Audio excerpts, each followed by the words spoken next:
Let's start. The Art of Focus book, chapter number 2. In the Battle of Insects, Human Quality, Mindfulness. Mindfulness ఏంది అసలు? Meaning ఏంది మైండ్ఫుల్నెస్ది? సరే story ఇందాం, అర్థమవుతుంది mindfulness అంటే.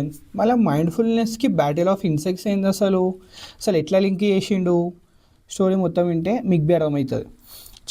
అయితే ఇప్పుడు ఈ స్టోరీ ఎన్వైర్న్మెంట్ వచ్చేసి అమెరికాలో సౌత్ వెస్టర్న్ ఏరియాలో. అక్కడ సౌత్ వెస్టర్న్ ఏరియాలో ఏమంటే మౌంటైన్స్ లెక్క ఉంటుంది అనమాట. అట్లా పెద్ద పెద్ద మౌంటైన్స్ ఉంటాయి. అయితే ఇద్దరు తండ్రి ఇంకా కొడుకులు, ఫిలిప్ ఇంకా జాక్, ఇద్దరు వెళ్ళిరు ఇక్కడికి మౌంటైన్ ట్రెక్కింగ్ చేద్దామని. అదే కొడుకు ఏమో ఇప్పుడిప్పుడే 10th పాస్ అయ్యి, అదే అంటే ఒక స్టేజ్ ఆఫ్ పాస్ అయ్యి, అమెరికాలో డిఫరెంట్ ఉంటాయి కదా, మనం ఎగ్జాంపుల్ 10th అనుకోండి, 10th పాస్ అయ్యి ఇప్పుడు ఇంటర్లో ఏం తీసుకోవాలి అట్లా ఆ ఫీల్డ్ అవన్నీ చాలా థాట్స్ నడుస్తున్నాయి. ఇప్పుడిప్పుడే ఫ్రెష్గా గ్రాడ్యుయేట్ అయ్యిండు. సో ఇది వాళ్ళ డాడీకి అడగాలంటే ఈయనకి ఎన్నో థాట్స్ వస్తున్నాయి. అంటే కొంచెం భయం గిట్ అవుతుంది, అసలు ఏం క్లారిటీ లేదు ఏం అడగాలని.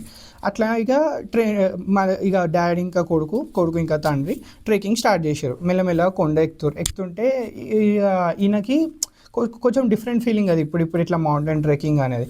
కొడుకు ఏం చేసిండు, అక్కడ నేచర్ని అబ్జర్వ్ చేస్తుండు. అసలు ఏంది ఇదంతా, అసలు అంత కొత్తగా అనిపిస్తుంది. అసలు చెట్లు అయితే అవన్నీ నేను చూసినా, కానీ ట్రెక్కింగ్లో ఏంది కొంచెం అంత డిఫరెంట్గా అనిపిస్తున్నాయని ఎన్నో డౌట్స్ వస్తున్నాయి.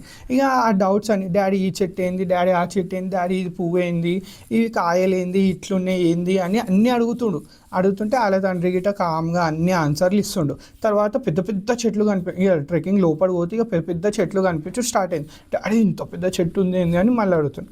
ఇక అట్లా అన్ని ఆన్సర్స్ ఇచ్చుకుంటూ పోయారు. ఒక పీక్ పాయింట్ వచ్చింది, అంటే ట్రెక్కి హైయెస్ట్ పాయింట్ వచ్చింది.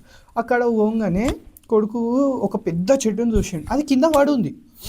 అయితే అలా డాడీని అడిగింది, డాడీ ఇంత పెద్ద చెట్టు ఉంది, అసలు కింద ఎట్లా పడింది, ఇది ఇంత పవర్ఫుల్గా అనిపిస్తుంది, ఇంత దొడ్డుగా ఉంది, అసలు ఎట్లా ఇది సాధ్యము, కింద ఎందుకు పడింది, ఇంత అంటే ట్రంక్ రూట్స్ ఎంత గట్టిగా ఉంటాయి కదా అని అడిగింది.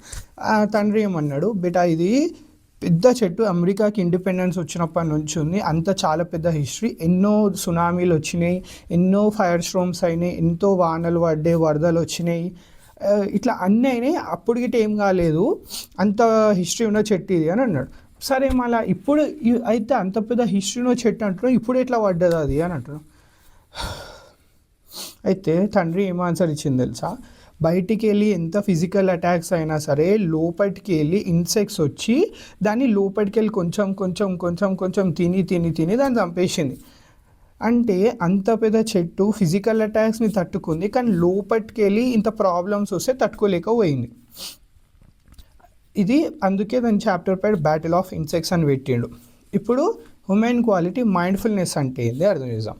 సో ఇప్పుడు తండ్రి ఏం చెప్పాలనుకుంటున్నాడు ఎగ్జాక్ట్గా అంటే, ఆథర్ ఏం చెప్పాలనుకుంటున్నాడు మనకంటే, మనకి లైఫ్లో ఎన్నో ప్రాబ్లమ్స్ ఉండొచ్చు బయటి నుంచి, మనం వీటిని తట్టుకోవాల్సిందే ఒక మనిషి లెక్క పుట్టినాం కాబట్టి.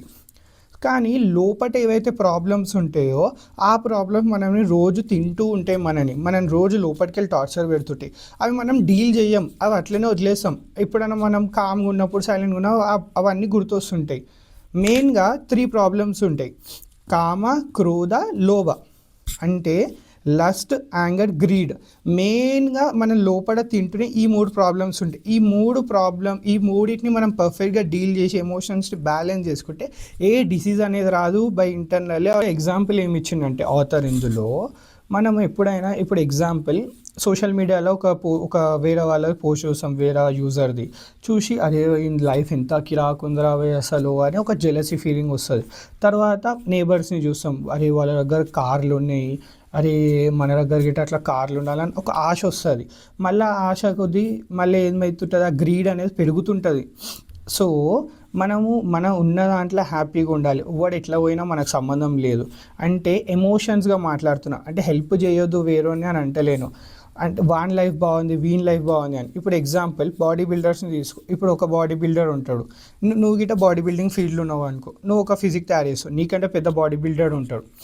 మళ్ళీ ఎగ్జాంపుల్ నువ్వు ఒక ఇన్వెస్ట్మెంట్ బ్యాంకర్ అనుకో, నువ్వు ఒక 20 crores డీల్ చేస్తావు, ఇంకొక ఇన్వెస్ట్మెంట్ బ్యాంకర్ ఉంటాడు న్యూయార్క్లో ఉంటాడు, వాడు 100 crores డీల్ చేస్తాడు.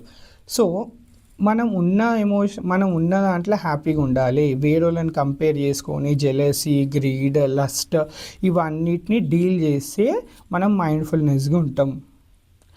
ఇప్పుడు ఈ వరకు వచ్చిరు అని అంటే మీరు ఈ స్టోరీ నచ్చిందనమాట. సో ఫాలో చేసుకోండి, ఇంకా స్టోరీస్ వస్తూనే ఉంటాయి.